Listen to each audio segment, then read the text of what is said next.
अस्सलाम वालेकुम। आज की वीडियो में हम करेंगे एक्सरसाइज 16A या जी mathematics book 2 D2 7th edition जो न्यू एडिशन आया है उसी एक्सरसाइज है ये, और इसका हम करेंगे क्वेश्चन नंबर 7 और क्वेश्चन नंबर 8 करेंगे आज की वीडियो में। इससे जो पिछले क्वेश्चन है पहले करवा चुकी हूँ, उसका लिंक मैं डिस्क्रिप्शन में दे दूंगी, आप वहां से देख लीजिएगा। और अगर अभी तक आपने मेरा चैनल सब्सक्राइब नहीं किया दोस्तों सब्सक्राइब कर दीजिए और बेल आइकन को लाजमी प्रेस कर दीजिएगा ताकि आपको न्यू आने वाली वीडियोस के बारे में पता चल सके। और जो मेरा सेकंड चैनल है जिसके बीच मेरी कुकिंग की, क्राफ्ट की, रीडर्स की वीडियोस हैं, उसका लिंक भी डिस्क्रिप्शन में, उसको भी सब्सक्राइब कर दीजिएगा।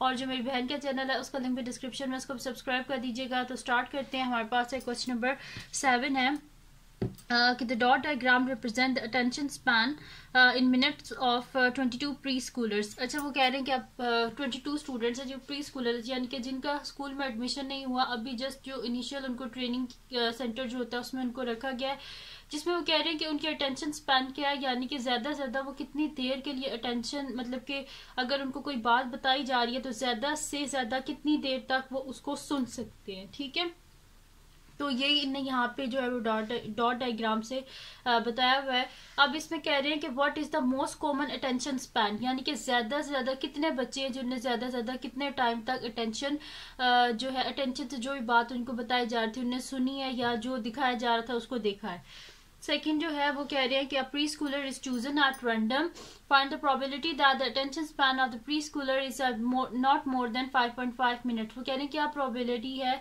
कि जो स्टूडेंट जिसको चूज किया गया है उसकी जो मतलब कि अटेंशन स्पैन की जो ड्यूरेशन है वो 5.5 मिनट से ज्यादा नहीं है। और थर्ड में है कि हमने डिस्क्राइब करना है कि डिस्ट्रीब्यूशन ऑफ द डाटा की कैसे हुई हुई है। ठीक है, तो स्टार्ट करते हैं इसका सोल्यूशन। तो मैं नेक्स्ट शीट ले लेती हूँ, उस पर मैं आपको ये बता देती हूँ। तो यहाँ पे इसका सोल्यूशन स्टार्ट करते हैं। तो मैं यहाँ पे लिख देती हूँ फर्स्ट पार्ट का सोल्यूशन। तो सोल्यूशन फर्स्ट पार्ट, ठीक है जी। अब इसमें कह रहे हैं कि what is the most common attention span, सबसे ज्यादा किस जो है टाइम पे अटेंशन जो है वो पे की थी। तो आप देखिए सबसे ज्यादा डॉट्स यहाँ पे हैं, तो हम देख लेते हैं क्या है 5, 5.1, 5.2, 5.3, 5.4। तो मैं यहाँ पे लिखूंगी तो most common attention span is 5.4 minutes. तो वो यहीं पर लिख देते हैं the most common attention span is 5.4 minutes. Second अब देख लेते हैं क्या, तो मैं यहाँ पे लिख देती हूँ पहले से ही सोल्यूशन सेकेंड पार्ट। ठीक है जी, तो सेकंड पार्ट को देख लेते हैं क्या हमारे पास, क्या pre Schuler is chosen at random, find the probability that the attention span of the pre Schuler is not more than 5.5 minutes. तो मैं यहाँ पे लिख देती हूँ प्रोबेबिलिटी ऑफ, जो हमने फाइंड आउट करनी है, तो पी से probability of attention span of pre Schuler not more than 5.5 minutes is equals to, count कर लेते हैं हम कि 5.5 मिनट से पहले कितने हैं। तो ये है 5.4, 5.5 ये है, इससे पहले हमने काउंट करने हैं। तो काउंट कर लेते हैं कितने हैं, 1 2 3 4 5 6 7 8 9 10 11 और नॉट मोर देन वो कह रही है ना, तो यानी कि 5 पॉइंट जो हमारे पास है ना, यहाँ पे लिखा हुआ है attention span of pre Schuler not more than 5.5, 5.5 से ज्यादा नहीं होना चाहिए। तो 5.5 से हम गिनेंगे। ठीक है, ये 5.4, 5.5 1 2 3 4 5 6 7 8 9 10 11 12, तो 12 है इसकी। ठीक है, तो 12 डिवाइडेड बाय, हमने इसे डिवाइड करना है 12 को टोटल नंबर ऑफ स्टूडेंट। तो टोटल नंबर उन्होंने क्या बताया था कितने हैं, 22 प्री स्कूलर्स हैं, तो डिवाइडेड बाय 22 और परसेंटेज निकालनी है, इस वजह से मल्टीप्लाई बाय 100 यहाँ पे होगा। सॉरी, प्रोबेबिलिटी है, परसेंटेज नहीं है, यहाँ पे मैंने गलती से लिख दिया 100% क्योंकि हमने प्रोबेबिलिटी निकालनी है ना, मैंने गलती से यहाँ पे लिख दिया 100%। तो इसको हम यहाँ से हटा देते हैं क्योंकि हमने प्रोबेबिलिटी फाइंड आउट करनी है। तो ठीक है। तो यहाँ पे होती है number of possible outcome divided by total number of outcomes. तो पॉसिबल आउटकम्स कितनी थी 12 divided by total number of outcomes कितनी है 22। आप देखते हैं ये दोनों किसी एक टेबल में आते हैं तो हमारे पास होता है 2 6 से 12 एंड 2 11 से 22, यानी कि इसकी क्या प्रोबेबिलिटी आ जाएगी 6/11। ठीक है, इससे आगे फर्दर ये सॉल्व नहीं होता। तो आप कर लेते हैं इसका लास्ट पार्ट। तो यहाँ पे लिख देती हूँ सोल्यूशन थर्ड पार्ट। ठीक है, तो सोल्यूशन थर्ड पार्ट है। थर्ड पार्ट हमारे पास है briefly describe the distribution of the data. तो मैं यहाँ पे लिख देती हूँ the attention span in minutes of 22 pre Schuler. कहाँ से रेंज कर रहा है, कहाँ से लेके कहाँ तक। तो ये है हमारे पास 4 मिनट से लेके 4.0 से लेके कहाँ तक है 7 तक। ठीक है, मिनट्स और टाइम डिस्ट्रीब्यूशन जो है वो मतलब कि ज़्यादा कहाँ पे 5.4 मिनट्स है और फिर उसके बाद इसी तरह 5.4 और फिर उसके बाद 5.8। ठीक है, ज़्यादा इसी पे है ना, एक तो 5.4 पे और एक 5.8 पे 2 डॉट्स है। तो इस तरह बस इसको लिखना है हमने। तो मैं यहाँ पे लिख देती हूँ कि the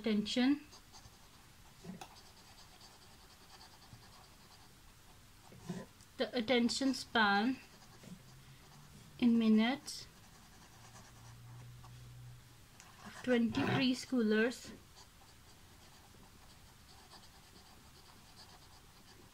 ranges from 4 minutes to 7 minutes। और अगर आप टाइम डिस्ट्रीब्यूशन को देखें तो ज़्यादा से ज़्यादा जो अटेंशन थी वो कहाँ पे, अगर आप इसमें देखें डॉट डायग्राम में, तो ये हमारे पास है 5.4 से 5.8 के बीच में। अगर आप देखें तो ज़्यादा जो है वो उनकी अटेंशन है। तो मैं यहाँ पे लिखूंगी कि the time is distributed around, the time is distributed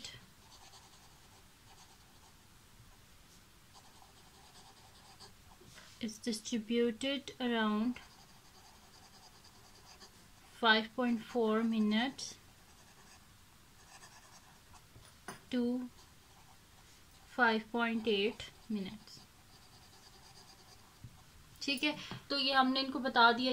हमें बोला था कि हमने बताना है कि डिस्ट्रीब्यूशन ऑफ डाटा किस तरह हुआ, तो वो सारा हमने इनको बता दिया। अच्छा, तो ये यहाँ पे हमारे पास इसका क्वेश्चन नंबर जो 7 है वो सॉल्व हो गया। अब चलते हैं इसके नेक्स्ट क्वेश्चन की तरफ, जो कि हमारे पास क्वेश्चन नंबर 8 है। वैसे ये जो क्वेश्चन होते हैं कि आप अपनी मतलब कि बताएं डिस्ट्रीब्यूशन के बारे में, ये वैसे पेपर में इतने आते नहीं है, जस्ट पर आपको पता होना चाहिए। ठीक है, तो ये हो गया। अब चलते हैं हम इसकी नेक्स्ट पार्ट की तरफ, जो कि हमारे पास है इसका क्वेश्चन नंबर 8। तो क्वेश्चन नंबर 8 को हम देख लेते हैं कि क्या है। तो क्वेश्चन नंबर 8 में वो हमसे कह रही है कि the dot diagram represent the result of mathematics test by gender. अब ये रिजल्ट ऑफ गर्ल्स है और ये रिजल्ट ऑफ बॉयज है। अब इसमें कह रहे हैं the passing marks of the test is 15, how many boys failed the test. अब कह रहे हैं कि अगर पासिंग मार्क्स 15 है तो कितने बॉयज जो है वो इस टेस्ट में फेल हुए हैं। तो ये बॉयज का डॉट डायग्राम है, तो ये 15 है। 15 से पहले कितने डॉट्स हैं 1 2, यानी कि 2 बॉयज जो हैं वो फेल हो गए इस टेस्ट में। तो यहाँ पे इसका लिख देते हैं सोल्यूशन, इसको स्टार्ट कर देते हैं। तो मैं यहाँ पे लिख देती हूँ number of boys, who failed the test, कितने हैं 2 बॉयज। ठीक है, उसके बाद सेकंड, तो बी पार्ट को पढ़ लेते हैं। बी पार्ट हमारे पास है distinctions are awarded to students who score 25 marks and above in the test. और इसका फर्स्ट पार्ट क्या है, express number of girls who scored distinctions as a percentage of total number of girls in the class। अब हमने क्या करना है, हमने परसेंटेज निकालनी है गर्ल्स की जिनकी डिस्टिंक्शन आई है, एज उनकी किससे हमने निकालनी है as a percentage of total number of girls in the class. ठीक है, तो इसको स्टार्ट करते हैं। मैं यहाँ पे बी पार्ट लिख दिया है, हम करते हैं इसमें मैं लिख देती हूँ उसका फर्स्ट पार्ट है। ठीक है, बी का फर्स्ट है, तो यहाँ पे लिख देती हूँ मैं कि परसेंटेज ऑफ गर्ल्स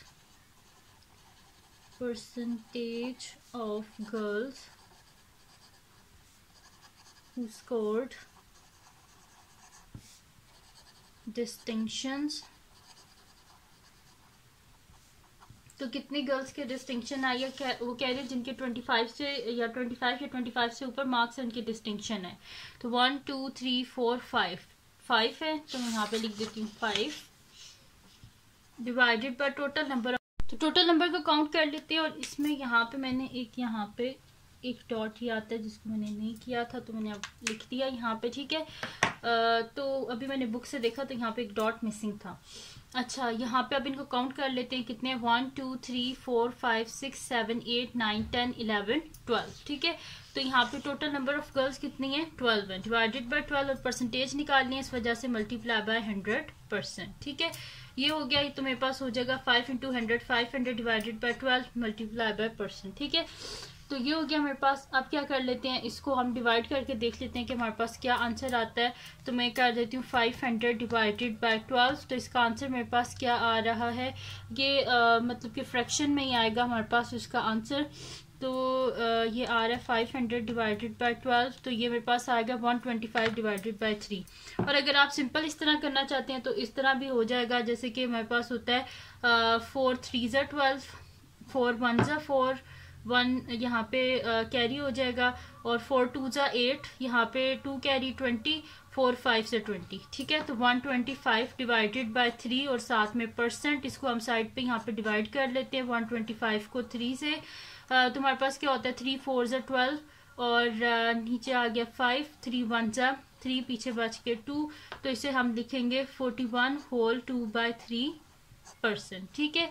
तो ये आ गया हमारे पास इसका answer, percentage of girls who score distinction. अब चलते हैं इसके नेक्स्ट पार्ट की तरफ, जो कि हमारे पास है जी इसका बी का जो सेकंड पार्ट है, जिसमें वो हमसे क्या पूछ रहे हैं कि कितने जो हैं वो बॉयज़ हैं जिनके डिस्टिंक्शन आई है। ये देखें इधर लिखा हुआ है, express the number of boys who score distinction as a percentage of total number of boys in the class. तो अब यहाँ पे हम इसको कर लेते हैं, मैं यहाँ पे लिख लेती हूँ यही कि percentage of boys who score distinction. तो यहाँ पे सेकंड पार्ट में लिख लेती हूँ, बी का सेकंड पार्ट है, बी का सेकंड पार्ट। तो यहाँ पे इसको लिख लेते हैं कि percentage of boys who scored distinction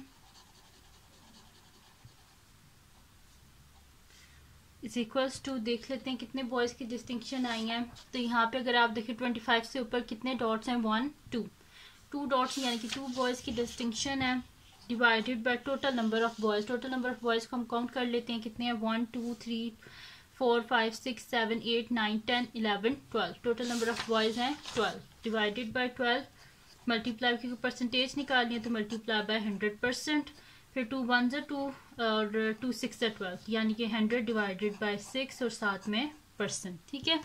अब हम क्या कर लेते हैं, इसको फर्दर देख लेते हैं, किसी के टेबल में आ रहा है तो इसकी कटिंग कर देते हैं। तो 2 हमारे पास होता है 2 50 ज़ा 100 एंड 2 3 ज़ा 6, ठीक है। तो ये मेरे पास हो जाएगा 50 डिवाइडेड बाय 3 और साथ में %। अब इसको साइड पे हम डिवाइड कर लेते हैं 50 को 3 से, तो 3 1 ज़ा 3, पीछे बचे 2 और 0 नीचे, 3 6 ज़ा 18, पीछे बच के 2 हमारे पास। तो इसका आंसर क्या आ जाएगा हमारे पास 16 होल 2/3। तो ये आ गया हमारे पास percentage of boys who score distinction. अब इसमें सी पार्ट, इसका लास्ट पार्ट है, वो देख लेते हैं क्या ये हमसे पूछ रहे हैं। सी पार्ट में कह रहे हैं which gender perform better in the test, explain your answer, कि किसका जो है वो बेटर था और अपने आंसर को एक्सप्लेन करें। तो यहाँ पे लिख देते हैं सी पार्ट का सोल्यूशन। तो जाहिर सी बात है गर्ल्स ने ज़्यादा बेटर परफॉर्म किया, क्योंकि 5 गर्ल्स की डिस्टिंक्शन आई है और बॉयज़ की कितनी आई है, 2 बॉयज़ की डिस्टिंक्शन आई है। तो वही चीज़ मैं यहाँ पे लिख देती हूँ, the girls performed better in the test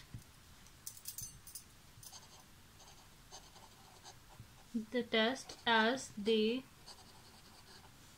had higher percentage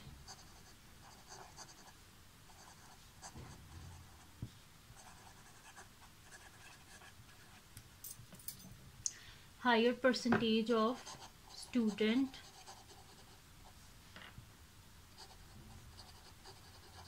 who scored distinction। अच्छा, अब देखें गर्ल्स ने बेटर परफॉर्म किया, और किस तरह हमें पता चला उन्हें बेटर परफॉर्म किया, क्योंकि उनकी जो परसेंटेज है, गर्ल्स की जो परसेंटेज है डिस्टिंक्शन की, वो बॉयज से ज्यादा है, इस वजह से वो चीज यहाँ पे लिख दी है। तो girls perform better in the test as they had higher percentage of student who scored distinction. तो यहाँ पे इसका क्वेश्चन नंबर 8 भी सॉल्व हो गया। तो ये थी आज की वीडियो जिसमें मैंने आपको करवाया एक्सरसाइज 16A का क्वेश्चन नंबर 7 और क्वेश्चन नंबर 8। तो अगर ये वीडियो आपके लिए हेल्पफुल है तो उसको लाइक कीजिएगा, चैनल को सब्सक्राइब कीजिएगा और बेल आइकन को लास्ट में प्रेस कर दीजिएगा ताकि आपको न्यू आने वाली वीडियोस के बारे में पता चल सके। और जो मेरा सेकंड चैनल है जिसके बीच मेरी कुकिंग की, क्राफ्ट्स की, रीडर्स की वीडियोस हैं, उसको भी सब्सक्राइब कर दीजिएगा और अपनी दुआओं में मुझे लाजमी याद रखिएगा। अल्लाह हाफिज।